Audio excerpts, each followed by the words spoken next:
Vamos abrir então essa edição falando sobre o Atlético. O atacante Keno está prevendo aí uma grande temporada, né? Ao lado do Hulk, ao lado do Nath Fernandes. Vamos conferir o que o Keno disse. Pelas contratações do Hulk, do Nath e do Dodô que chegou, vai nos ajudar bastante, né? Vai ser um lado muito forte agora, o lado direito. Então, a equipe também vai ter que estudar os dois lados. Tem um Savarino também, que é um jogador que me ajudou bastante. Um atacante que eu gostei demais de jogar com ele. Vai ser um quebra-cabeça para montar essa equipe, mas os outros que for começar a jogar, a gente tem que respeitar, porque é um time de campeão, que quer ser campeão tem que abraçar uma família. Então, eu acho que os dois lados do campo, lado esquerdo e lado direito, vai entrar muito forte. E espero que a gente possa fazer um ano maravilhoso. CJ, em alguns momentos falava-se que o Atlético estava manjado, jogava muito pela esquerda com o Keno ali e tudo. Com a chegada do Hulk, você acha que essas atenções ficam divididas? O time fica mais equilibrado e melhor ofensivamente? Boa tarde. Boa tarde, André. Boa tarde aos amigos aí do estúdio. Boa tarde quem está em casa. Ótima quarta-feira para todo mundo. O Keno, ele foi protagonista, né, André? O Keno, ele, nas ações ofensivas, o torcedor do Atlético tinha muita confiança por aquele lado esquerdo, né? Onde ele jogava mais aberto, o Arana vinha, fazia ali uma dupla com ele, às vezes centralizava.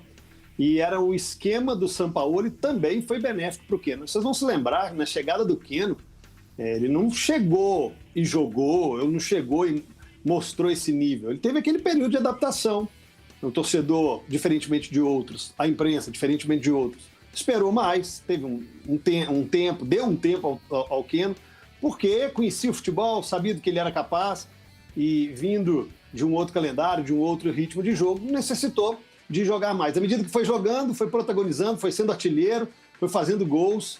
É uma figura muito importante e agora ele ganha. Se ele elogiou o Savarino, e a gente vê a entrevista coletiva dele aí, elogiando o Savarino, importante para jogar pelo outro lado direito, agora ele ganha mais qualidade ainda, né? Porque ele tem o Hulk e o Nath, como ele mesmo lembrou. O Nath, se jogar ali com o Keno, flutuando, dando liberdade, tendo liberdade para poder vir para o meio, jogar aberto, eu acho que pode render muito. Tem que ver como ele vai encaixar nesse sistema ou nessa ideia do Cuca, que é bem diferente, né, do Sampaoli. A marcação lá na saída de bola, vai jogar mais alto, o Cuca vai baixar um pouco as linhas, compactar esse time. Então, peças o Cuca tem para armar esse ataque até mais forte que era.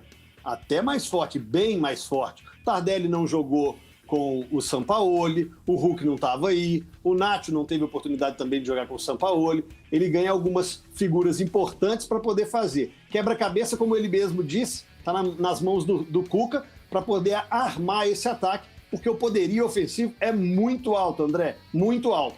Se ele vai jogar mais aberto ou se ele vai jogar flutuando, isso aí é o tempo que vai dizer, porque a gente só viu um jogo contra o Coimbra. E, além disso, a parte física pode ter pesado. Não só pelas férias, como pela aquela contusão que ele teve no braço, ele ficou inativo um tempo, né? Um bom tempo. Então, é necessário, quem sabe essa parada pode ser até benéfica para que ele possa se recuperar fisicamente, André.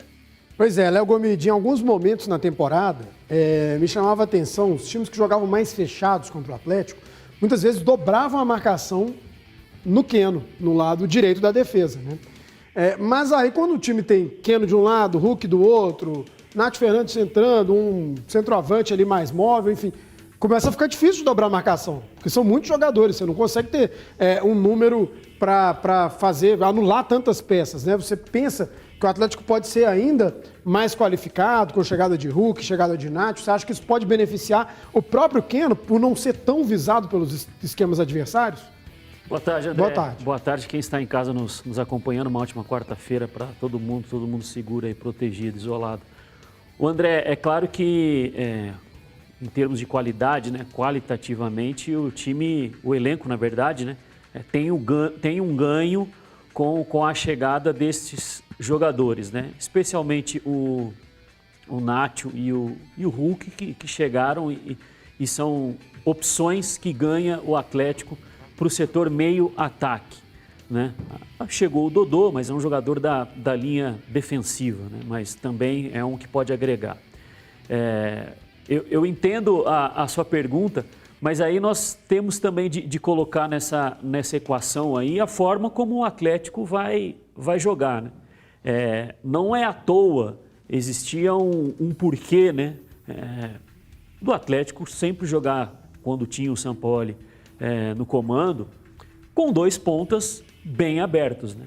Primeiro que você gera uma dúvida ali para o lateral esquerdo adversário ou para o técnico do adversário se ele vai fazer uma marcação sobre o Keno ali com o lateral direito do time, se ele vai recuar o ponta bem fundo para ele auxiliar o lateral direito para marcar o Keno e do outro lado a mesma coisa com o Savarino ou quem jogasse por ali.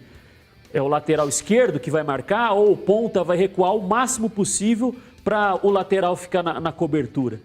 O Atlético muito provavelmente e contra o Coimbra já deu um indício disso.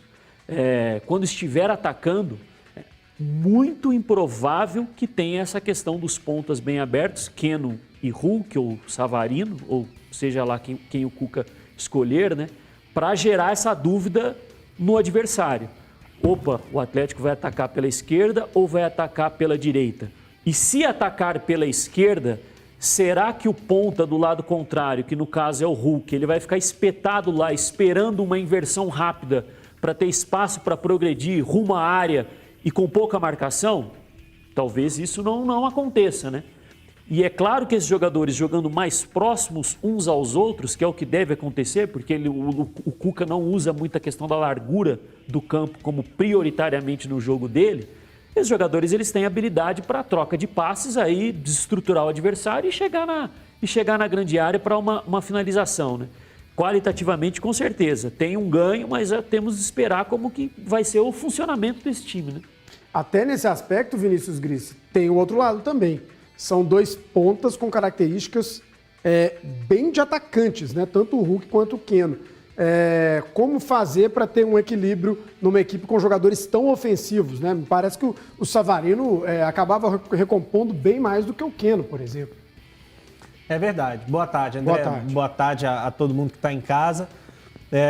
Acho que vai ter que buscar algumas compensações, o Cuca, né? Certamente vai ter que encontrar algumas soluções ali na parte defensiva, né? O Hulk, a gente até mostrou, né, a leitura de jogo dele na China. Ele não tinha muito costume de baixar muito para defender, de acompanhar a lateral adversário até o final da jogada.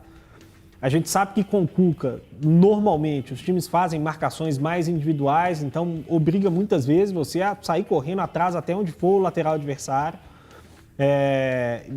Mas acho que vai passar muito por questão de mudar, né? De ter opção para, olha, faz até onde você aguentar. Depois, quando não aguentar mais, a gente troca.